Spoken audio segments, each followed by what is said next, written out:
5 বছরের শিশু মারা যায়, 20 বছরের সন্তান মারা যায়, আবার দেখা যায় অনেক সন্তান জন্ম নিয়েও মারা যায়। তার কারণটা কি মা? এটা হচ্ছে কলির যুগ।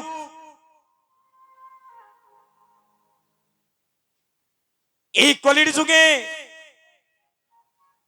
অদ্বৈত প্রভু সর্বপ্রথমই দেখলেন এই কলির জীবের কৃষ্ণ পথে তাদের মতি নাই। কেন? তারা অচৈতন্যের পথে দাবিত হয়ে আছে। এই কলির যুগে ভাইয়ের শত্রু হয় ভাই, পিতার শত্রু হয় সন্তান, মায়ের শত্রু হয় মেয়ে। আমার কথাগুলো একটু বিচার করবেন। এই কলির যুগে লোভ লালসায় পরে আপন ভাইকে মেরে দিচ্ছে। এই কলির যুগে কুচিন্তায় কুনেশায় পড়ে রাত্রে ঘুমের ঘরে মানুষ হত্যা করে মানুষ ঘর থেকে বাইরে হয়ে যায়। এই কলির যুগে অনেক মানুষ জন্ম নিয়েছে আমরা দরাদামে,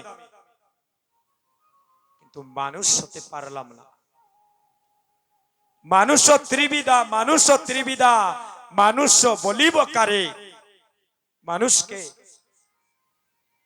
আমরা যদি সত্যিকারের মানুষ হইতাম তাহলে আমাদের মধ্যে এত বিবাদ কেন? আমাদের মধ্যে এত উঁচু নিচু বিচার কেন? আমাদের মধ্যে এত হিংসা নিন্দা কেন? আমাদের মধ্যে এত জাতের বিচার কেন? এখানে তো ভক্ত সমাজে অনেক ভক্তগণ বসে আছে। কেউ আমাকে দেখাতে পারবেন মহাপ্রভু কোন জাতপাত নিয়ে এসেছে? মহাপ্রভুর বাজারে কোনো জাতের বিচার নাই। জাত হচ্ছে দুটি, শুনে যান। একটা হলো নারী জাতি, আর একটা হলো জগতে পুরুষ জাতি। মুচির ছেলে সূচি হয়, একদম ক্লিয়ার কথা, বেজাল নাই। মুচির ছেলে সূচি হয়। মুচি কারা? আমরা গ্রামাঞ্চল ভাষায় যাকে বলি উনি পায়ের চপ্পল সেলাই করেন যিনি, তাদেরকে আমরা বলি নাকি বাবা? কিন্তু মহাজন কি বলছেন? মুচির ছেলেও সূচি হয় যদি আমার কৃষ্ণ বোঝে। বুঝতে পারছেন? আর সূচির ছেলে মুচি হয় যদি আমার কৃষ্ণ তেজে। ভক্তগণ, মাতৃমণ্ডলীগণ, যেদিনই ধরাধামে আসলাম কেউ কোনো জাতের গৌরব আর ধনের গৌরব নিয়ে আসি নাই।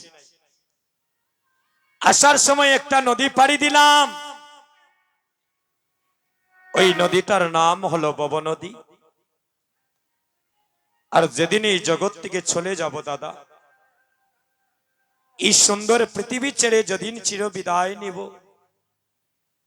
আবার সবাইকে একটা নদী পাড়ি দিতে হয়। ওই নদীটার নাম হলো বৈতরণী নদী। তে মারা যাওয়ার পরে যে নদী পাড়ি দিতাম, আমরা টাকা পয়সা সঙ্গে নিয়ে যেতে পারবো নাকি দাদা? শাস্ত্রে বলছেন একমাত্র যাবে মধুর হরিনাম কৃষ্ণ নাম। এ কলির জীব যদি শেষের দিনে যদি তুমি ভব নদী পাড়ি দিতে চাও,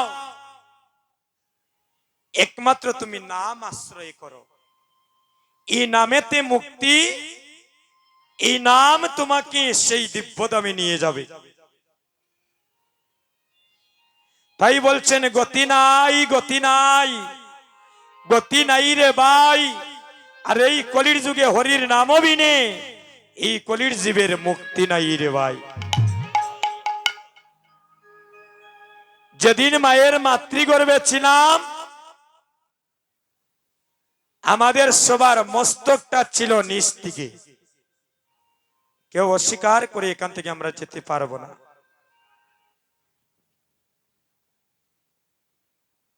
আর দুটি চরণ ছিল মায়ের মাতৃভাণ্ডের উপর দিকে। সেদিন মায়ের মাতৃগর্ভে আমাদের বয়স হয়েছিল 7 মাস। কতদিন? 7 মাস। যেদিন আমাদের হাত পা গজিয়েছিল মায়ের মাতৃভাণ্ডে, সেদিন আমরা মহাপ্রভুকে ডেকেছিলাম, হে গোবিন্দ, এই মাতৃজঠরে এই অন্ধকারে আমি জগতের কিছুই দেখতে পাচ্ছি না, আমার এখান থেকে তুমি উদ্ধার করো। যুগে যুগে ভগবান ভক্তের মনোবাঞ্ছা পূর্ণ করেছে।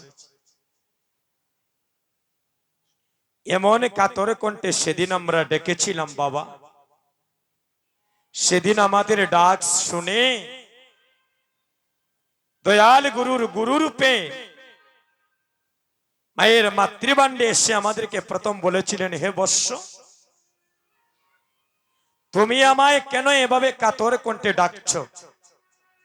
বলে, ডাকছি প্রভু, এই মাতৃভাণ্ডে আমার যে আর ভালো লাগে না, কারণ এমন ভাবে আমি শুয়ে আছি, না জগতের কিছু দেখতে পাই, না গোবিন্দ ভজন সাধন করার সুযোগ পাই। ওমা,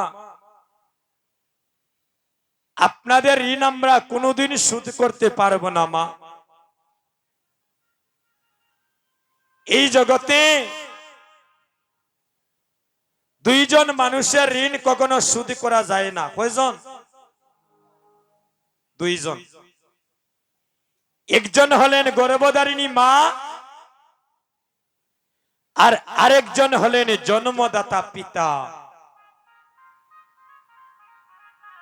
এই আসরে যারা ভক্তগণ বসে আছেন, অনেকে গুরু দীক্ষায় দীক্ষিত হয়েছেন। কারা কারা গুরু দীক্ষা নিয়েছেন একবার হাতটা তুলবেন। যারা গুরুদেবের কাছ থেকে বীজ মন্ত্র নিয়েছেন একবার হাতটা তুলেন, একবার হাত তুলে।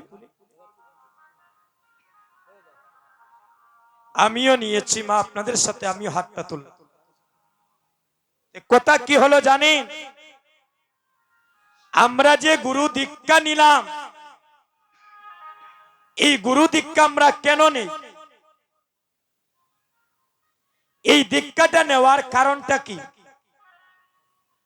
আমরা সচরাচর বলে থাকি যে গুরু দীক্ষা না নিলে কৃষ্ণ সেবার অধিকার পাওয়া যায় না, নাকি? আপনারা কি বলেন? গুরু দীক্ষা না নিয়ে কি গোবিন্দ সেবা দেওয়া যায় না? শাস্ত্রে বলছেন, গুরুদেব তোমার কর্ণমূলে কৃষ্ণ নাম দিয়ে ওই অচৈতন্য দেহটাকে কৃষ্ণ সেবায় ব্রতী করে দিচ্ছে। যাও, আমি তোমাকে ভালো রাস্তা দেখিয়ে দিলাম, এবার তোমার কর্ম তুমি করো। এখন গুরুদেব দেখাইলা ওই রাস্তায় গেলে তুমি বৃন্দাবন ভাইবাই, ওখান ফাতারে যদি আরেক রাস্তায় যাওগি, এটা তো গুরুদেবের দোষ নাই, নাকি? সঙ্গ গুণে শাস্ত্রে শত শত প্রমাণ আছে, একটু পরে বলবো। সঙ্গ গুণে কত মদের নেশা ছেড়ে কৃষ্ণ নেশায় ডুবেছে কত মানুষ, তার শত শত প্রমাণ আছে। সঙ্গ গুণে মানুষ সৎপথে আসে, আবার সঙ্গ গুণে মানুষ কলঙ্কিত হয়।